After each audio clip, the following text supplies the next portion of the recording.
I do believe anyone can be a good salesperson, but I would say the main traits are good listening, empathy, providing value, understanding the challenges that your client are facing, and being able to understand the right solution to help.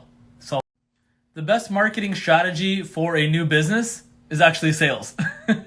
You got to pick up the phone. You got to reach out to people on LinkedIn.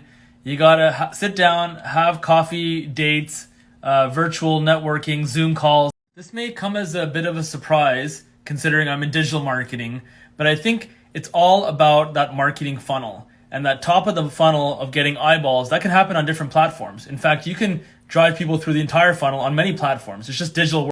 Social media marketing falls into two buckets. There's organic and paid. On the organic side, I would say having a presence, updating regularly, putting posts out there. If you don't show up, you're not part of the game. On the paid side, running ads at the top of the funnel. How do you recover? Very quickly. Shake it off, move on to the next. Really, at the end of the day, if a sale doesn't work out, it's because you weren't able to convey the value that you're going to bring. And if you're not able to do that, then that's a bigger problem because you should have a good solution anyways. So think about the steps that you go through when you are making a purchasing decision. Now, for your own business, think about your own customers and the steps that they go through. That's really the marketing funnel, which is replicating that journey online or using different. Well, you don't need to do anything, but if you want to do well with sales and marketing, you'll want to start creating content, videos, podcasts, blog posts. I find even just taking your phone and starting to create stories is the easiest way, really. A/B testing is one of the beauties of online marketing. What it means is that you can create multiple variations of ad units and be able to put them out and determine what people are clicking on and responding to, and from there build up more campaigns using that creative. The number one most important part of an ad campaign is understanding the users, your target audience's pain points. Are you speaking to your client's pain points? Because without that, it's going to be a bad campaign. Chase failure. Embrace rejection, because the more you do this, the faster you'll get through the difficulty of making mistakes, having fear, and ultimately coming on the other side of it with wins under your belt. The best way to gain experience is to just pick up the phone, start calling, doing prospecting, meeting with people, meeting with businesses, perfecting your script and your pitch, understanding the pain points you're solving, the benefits, and getting out. Most underrated marketing channel. There's two that stick out in my head. The first is YouTube. It's the second biggest search engine in the world. Everyone watches YouTube, so getting content out there for sure is good. Reddit is the other one. Get some ads on Reddit and the clicks. This is going to sound like a cop-out answer, but really, it really depends on the goal. If you're looking for traffic, clicks. If you want engagement, it's going to be likes, comments, shares.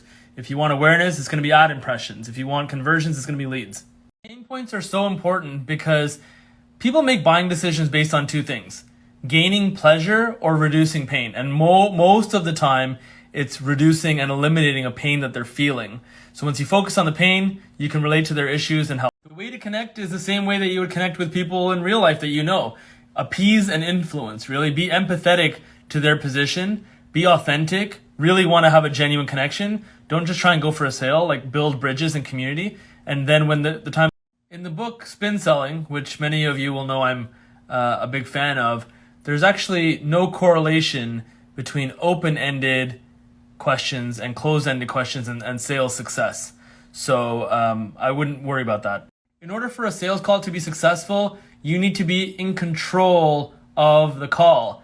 Have the structure in place. Don't be too rigid. Be flexible and adaptable, but you run the show. Don't let the customer worry about having to do that. They're the guest. Best questions to ask would be around the challenges that your prospective customer is dealing with. And so really focusing on that, because otherwise it's going to be a fluffy conversation. You're not going to move the sale forward. So get to the pain point. Measuring a successful year, it's all relative to how you did last year. If you're better than last year, it's a successful year. There are a lot of great resources for Facebook and Instagram ads. I would check out, we have a Facebook and Instagram ads for beginners Facebook group, so I would check that out. Also, the Ad Puzzle blog has a lot of great resources too, so I'd probably start there. All right, that's another week in the books. Thanks so much for your questions. I hope some of these answers around sales and marketing were helpful. Send me a message, reply to this story. letting me know what topic about business you want me to cover next week.